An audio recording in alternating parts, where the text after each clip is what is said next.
Hai, Assalamualaikum. Bertemu kita dalam Coability M01 ataupun Chapter 1 Part 1. Okay. So macam saya dah terangkan dalam video pengenalan tadi, bahawasanya saya terpaksa combinekan beberapa bab subtopik untuk jadikan komplit pengajaran satu bab. Dia semakin tinggi level dia semakin banyak topik yang you all kena belajar. Tapi hakikat dia, okay, once kita faham konsep coability ni, dan you dah tengok dah video saya yang minggu lepas, insyaAllah dia berkait aja sebenarnya. Nak faham tu mudah je. Okay, so jom kita tengok adalah subtopik modul yang pertama, iaitu kejap saya buka saya punya lecture slide. Okay, ni dia, iaitu rangka kerja organisasi. So apa yang kita akan tengok dalam topik ni adalah pertama tentang jenis-jenis organisasi, kedua misi visi, dan ketiga strategi. Okey, jadi jom kita tengok apa itu pengenalan dia lah. Okey, so organisasi perniagaan adalah satu atau lebih organisasi yang dikawal bersama-sama oleh seseorang atau sekumpulan orang. So satu kumpulan organisasi mungkin mempunyai satu atau lebih perniagaan, tapi satu perniagaan tidak boleh mempunyai lebih daripada satu organisasi. Logik lah kan? Okay. So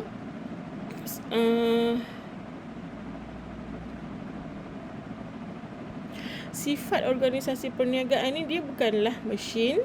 Okay. Tak.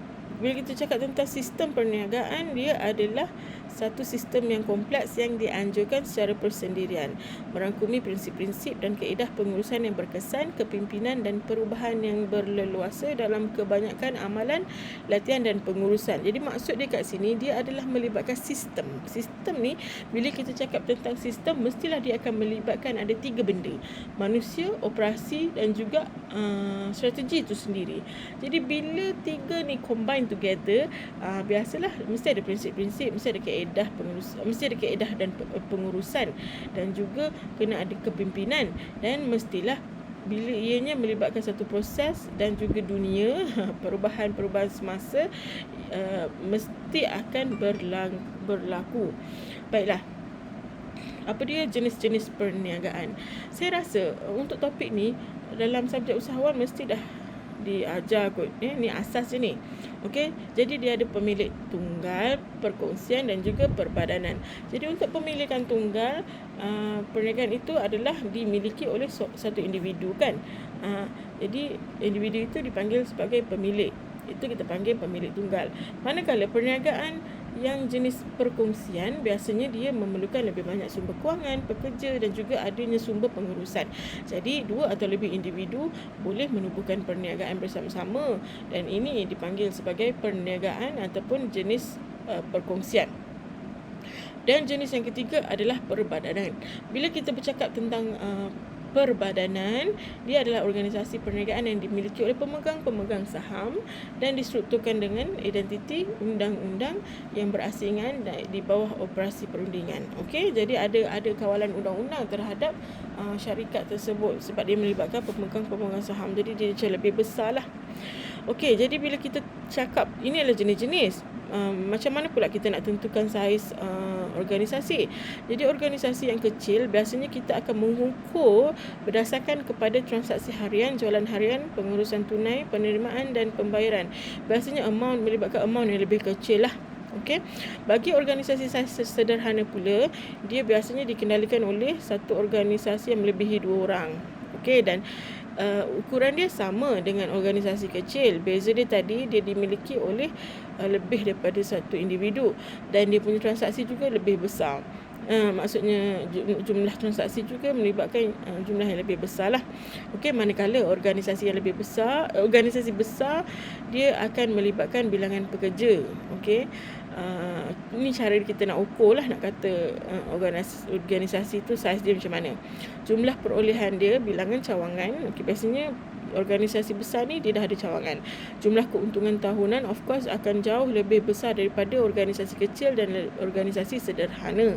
Dan seterusnya nilai aset. Dia dah ada aset-aset. Contohnya dia dah ada kenderaan, dia dah ada bangunan, dia dah ada hartanah dan sebagainya. Okey, jadi dia adalah organisasi besar. Okey, so itu adalah jenis-jenis organisasi. Jom kita tengok, apabila adanya organisasi, mestilah organisasi ini akan berjalan, akan beroperasi mengikut misi dan visi syarikat. Okey, so apa itu misi dan visi syarikat? Misi mentarifkan perniagaan syarikat, objektif dan pendekatan untuk mencapai objektif. Okey, so apa you punya objektif? Visi pula adalah menerangkan kedudukan masa depan yang diinginkan oleh syarikat berdasarkan kepada objektif tadi. Okey, so biasanya terms ni kita guna, saling guna silih bergantilah. Okey, sebab apa? Inilah tujuan utama kita ada syarikat, big Y kita kan. So apa yang kita buat dalam perniagaan kita mestilah ke arah mencapai visi dan misi. Okey, seterusnya apabila kita sudah ada misi dan visi, okey, so kita akan biasanya gunakan visi dan misi ni untuk pertama mengenal pasti budaya korporat kita, nilai kita, strategi kita. Okey, seterusnya menjelaskan kepada klien, okey, orang yang yang ada manfaat dengan company kita tentang komitmen syarikat.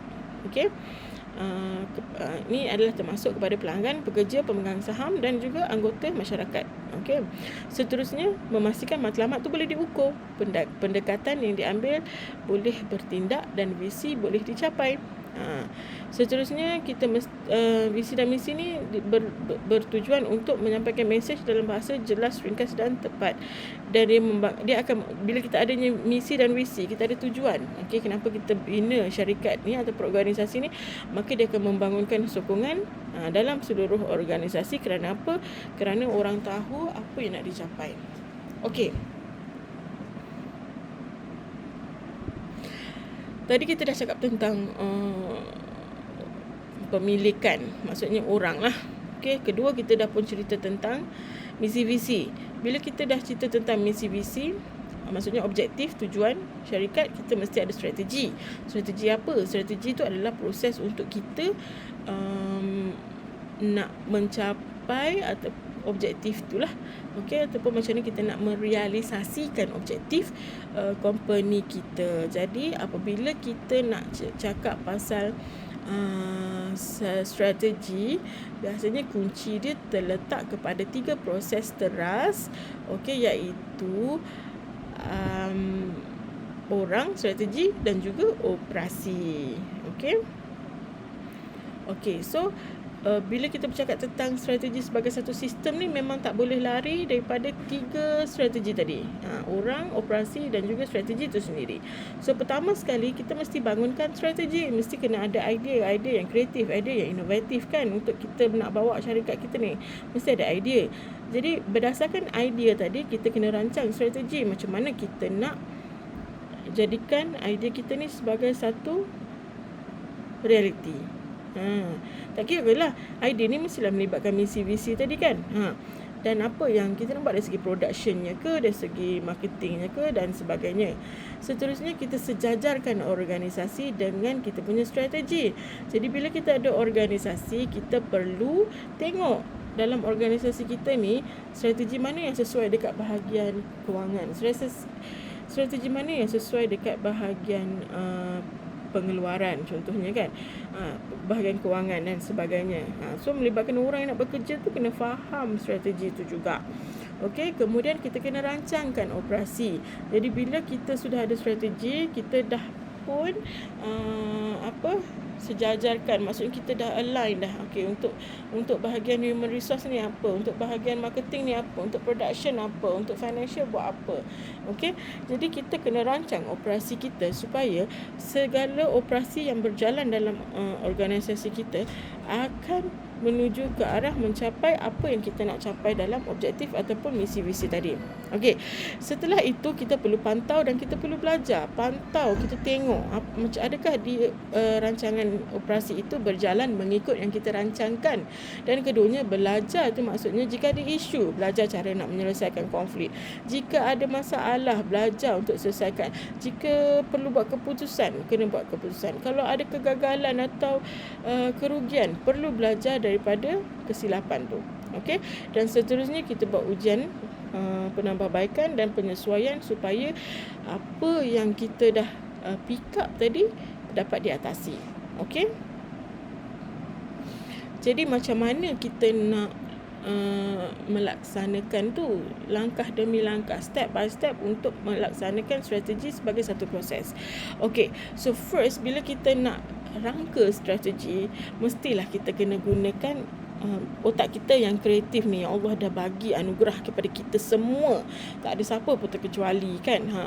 Jadi first, bayangkan strategi apa yang kita nak capai. Kedua, kena ukur. Kalaulah strategi yang kita idea yang ada tu tak boleh diukur, jangan berangan. Orang kata berangan tu tak salah, betul, boleh, tapi perlu ada logik dan realistiknya. Okey. Kedua, kena ada pengukuran strategi lah. Contoh, awak kata awak baru buka ni bisnes. Okey, awak dengan kawan awak baru buka bisnes. So apa awak nak capai? Okey, so katalah strategi awak nak mencapai jualan 1 bilion dalam 3 bulan pertama. Logik ke tak logik? Okey, sepatutnya awak kena ukur lah modalnya apa semua kan. Okey. Kalau nak jadi billionaire dalam tempoh 3 bulan, so jualan berapa nak kena capai? 1 bilion ni bermaksud 1,000 juta. 1 juta tu ada 1,000. Jadi awak kena ada 300, sale awak kena 300 juta sebulan. 333 juta sebulan. Kalau ianya logik dan boleh diukur, mungkin boleh lah kalau awak buat bisnes apa. Tapi kalau awak bisnes bandel, logik tak? Jadi perlu ada pengukuran yang sesuai dengan bisnes yang kita ada. Ketiganya, lapor kemajuan. Keempat, mesti buat keputusan. Kelima, kenal pasti projek strategi. Apa projek-projek yang sesuai dengan strategi kamu tadi? Okey. Jadi bila kamu dah kenal pasti, senaraikanlah projek tu yang berstrategi pula. Faham tak? Jadi projek yang berstrategi ni akan bantu kamu untuk capai kamu punya aim tadi. So uruskan projek tersebut, okey, dan setiap pengurusan projek perlu dilaporkan, okey. Dan selaraskan. Kemudian jika ada ni orang bila melibatkan orang, okey, bila dia dah laksanakan tugas dengan baik, capai apa yang nak capai, strategi tu tercapai, jadi kena ada ganjaran prestasi, of course, sebab melibatkan manusia ada perasaan, perlu sama ada diberi ganjaran ataupun nilai, maksudnya appreciate. Okey. Sebab apa? Bila yang nak menggerakkan tu, tak boleh ada mesin canggih je. Sebab macam saya terangkan dalam video saya yang last week lah, bila dia melibatkan, betul lah kita ke arah digitalization dan sebagainya, tapi perlu ada intervention manusia. Kalau you tak jaga manusia, okay, mesin tak boleh ada creativity, mesin tak ada EQ, mesin tak ada human touch. Okay, jadi human touch tu penting juga, walaupun banyak benda yang kita ke arah automation dan sebagainya kan. Okey, jadi perkara-perkara ni kenalah diambil kira. Ganjaran prestasi ni penting ya. Okey. So seterusnya untuk part kedua, sekejap saya nak kena charge saya punya laptop. Letak dia mati.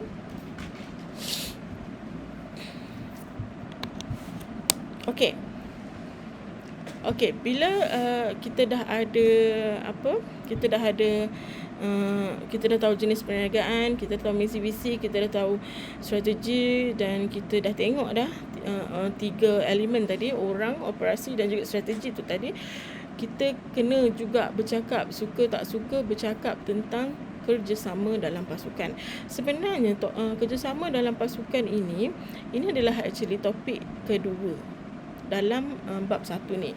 Tapi saya dah sebut dah, saya dah sebut dalam level 3 punya core-ability tentang kerja berpasukan. Tak apa, kita tengoklah sekali lagi ya, apa benda ni kerja berpasukan ni.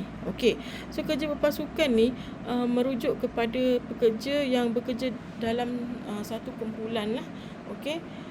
Maksudnya bila you ada task, you ada pekerja, beberapa orang, so dia orang kena bekerja, jadi dia orang kena saling berganding bahu untuk mencapai matlamat pasukan. Betul tak?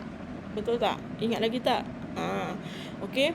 Jadi apabila satu pasukan itu terdiri daripada gabungan sebilangan individu yang mempunyai kompetensi yang berlainan tapi saling bergantung dari segi keupayaan, kepakaran, kemahiran dan pengetahuan, dan mempunyai accountability dan komitmen terhadap prestasi pasukan serta bersedia melaksanakan tugas secara bersama.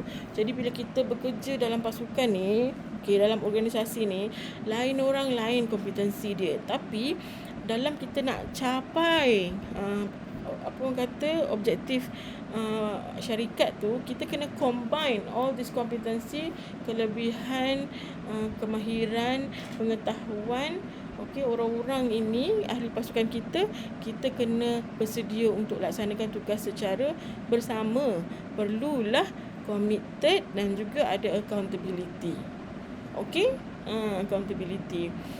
Ada accountability pun saya sebut dalam saya punya sharing last week tu. Okey, maksudnya kita kena bertanggungjawab atas apa yang kita buat. Kalau betul pun kena tanggungjawab, kalau apa yang kita buat salah pun kena bertanggungjawab. Okey. Macam mana kita nak bina satu pasukan yang berkesan dan erat? Okey, pertama mesti jelas dengan matlamat dan tujuan. Kedua, mestilah tahu bahawasanya setiap peranan setiap orang dalam mencapai tujuan. Okey, seterusnya kita kena ada komunikasi, fokus kepada konflik, okey, dan perlu ditangani jika konflik itu timbul, dan juga kena ada problem solving. Itu pun ada kan, kalau you all tengok dan hayati apa yang saya share last week, benda ni berkait. Okey, seterusnya if you are a leader, you kena tahu, you kena mainkan peranan you sebagai ketua dalam kumpulan, ketua dalam pasukan. Okey, mesti pastikan setiap ahli berinteraksi dalam mesyuarat ataupun perbincangan. Beri peluang kepada ahli pasukan untuk memberikan pandangan ataupun idea mereka dan belajar untuk menjadi orang terakhir untuk bercakap. Kerana apa?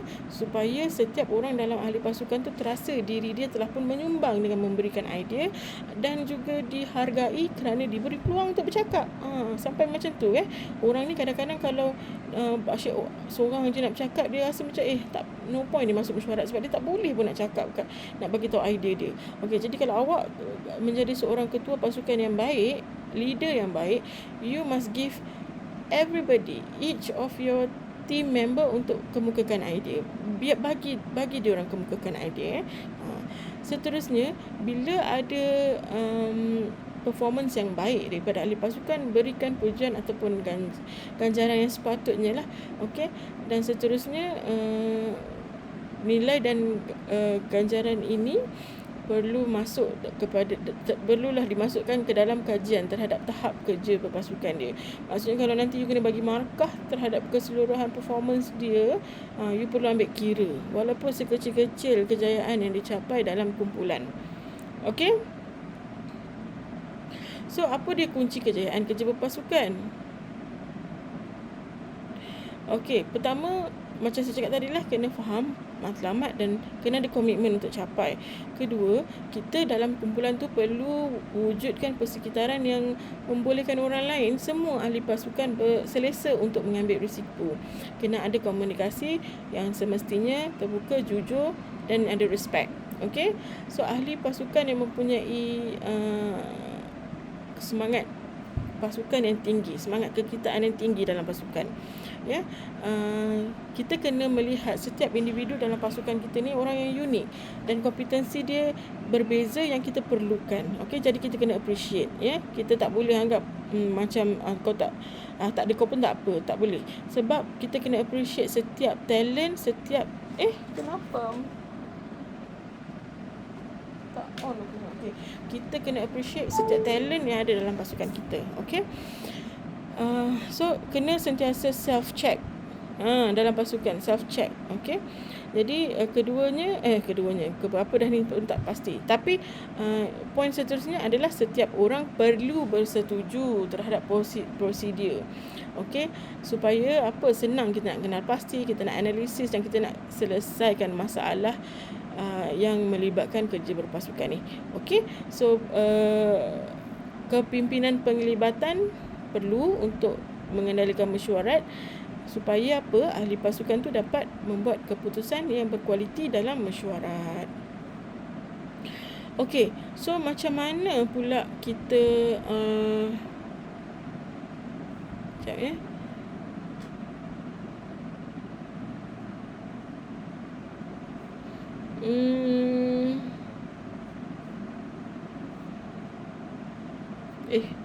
Mana pula saya punya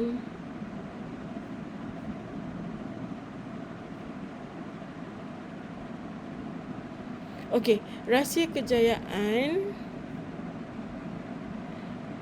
Okey, rahsia kejayaan kerja berpasukan. Jadi kalau kita nak berjaya dalam teamwork, pertamalah yang paling penting saya rasa kepercayaan, trust. Okey, trust dan respect. Benda ni adalah dua perkara ataupun elemen penting dalam you nak berjaya dalam kerja berpasukan. Okey, sebab dia merupakan satu proses nak laksanakan strategi untuk mencapai objektif. Jadi apabila kamu bekerja dalam pasukan, kamu kena percaya dengan kebolehan ahli pasukan kamu, dan juga perlu ada rasa hormat terhadap orang dalam pasukan kita. Okey, bila ada kepercayaan, bila ada rasa hormat, maka insya-Allah hubungan dalam tempat kerja itu boleh dibina dengan baik. Jadi bila ada perhubungan yang sentiasa dibina dari masa ke semasa ni, okey, dan ada rasa hormat terhadap orang lain, insya-Allah akan berjayalah kerja berpasukan itu nanti. Okey, jadi saya rasa untuk topik ini itu sahaja. Okey, so kita akan jumpa dalam part kedua ya. Okey, Assalamualaikum.